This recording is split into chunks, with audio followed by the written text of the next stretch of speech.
Hi, today I'm here to give you one of my reading recommendations lists because I made a promise to myself at the start of the year that every second week of the month would have something to do with recommended reads. And it is the second week of the month, so this video is something to do with recommended reads. And because I am one of the minority booktubers who lives in the Southern Hemisphere and it's autumn here, I'm going to give you some autumn reading recommendations. So most of these books are fantasy books because there's just something about fantasy that just screams autumn, or rather whispers autumn on a leaf-strewn breeze.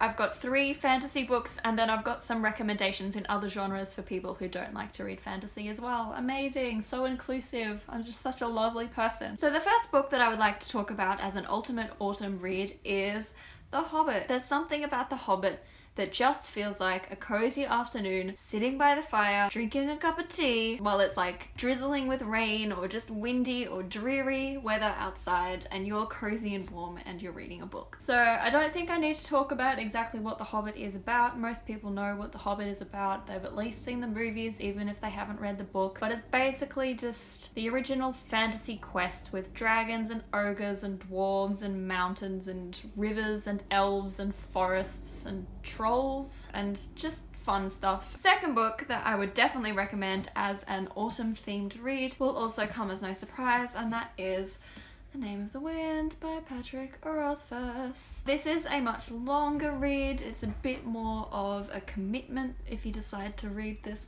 book. The thing that makes this book so particularly wonderful for autumn is that it is actually set in autumn times. At least part of it is. It's kind of like a story within a story. So you've got like the present time when the main character is telling the story to the people around them, and then of course you've got like going back in the past to all the times that he's talking about when he's telling the story. But in the present, when he's telling the story, it is autumn. There's all these little scenes interspersed within the main narrative that are just filled with descriptions of autumn weather. There's leaves, there's chill breezes, there's gorgeous forest landscapes and just general cozy autumn vibes. So strongly recommend if you want to feel the autumn vibes. Next book that I would like to talk about as an autumn read recommendation is one that I don't have and will also come as no surprise because these are also recent reads for me, and that is The Buried Giant. Ta-da! The main way that I would describe this book and have described this book in my book review of it is The Hobbit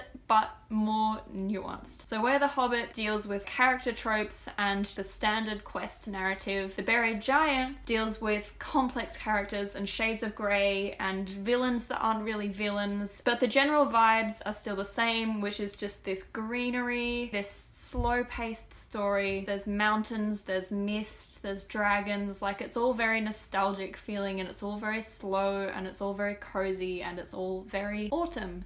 If you want to feel the autumn vibes and if you're not afraid of a good cry, I recommend The Buried Giant.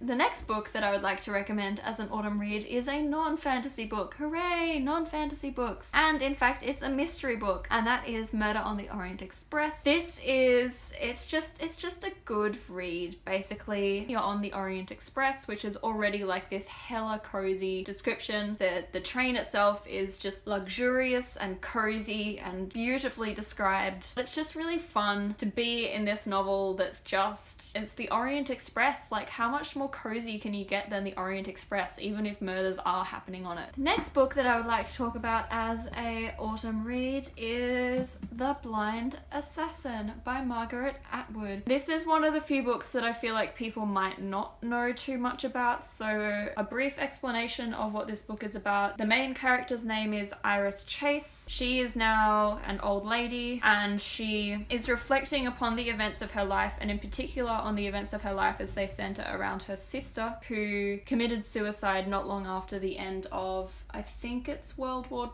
II? I can't remember because it's been a while since I read it. And basically the main character, Iris, is just reflecting on all of the events that led up to her sister deciding to commit suicide. It's quite heart-wrenching. It's quite a heart-wrenching story, but there's moments of warmth to it as well. And just in general, it's quite a nostalgic-y, heart-wrenching kind of a read. Something that you would want to read when you're in a cozy place place. My final recommendation for a good autumn read is 100 Years of Solitude by Gabriel Garcia Marquez. This is a beautifully atmospheric book and obviously is one of the kind of hallmarks of what magical realism is, if you know the genre of magical realism. The atmosphere, the setting, the environment, the way the characters interact with each other, the time, the way the time setting moves backwards and forwards and is quite ambiguous. There's something about it that just puts me in mind of autumn. So there you have it. I did a terrible job of explaining these books or why you should read them in autumn, but those are my 6 recommendations for books that you should read if you want to be in an autumn kind of mood. Let me know what books put you in mind of autumn down below in the comments, because I would love to know more, especially seeing as it is autumn here. So if you have any recommendations for reads, I would love to hear them. I will see you in some other video very shortly, I am sure, and until then, as always, stay classic.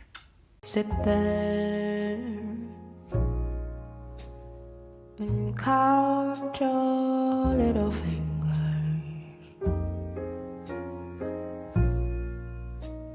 Unhappy little girl blue.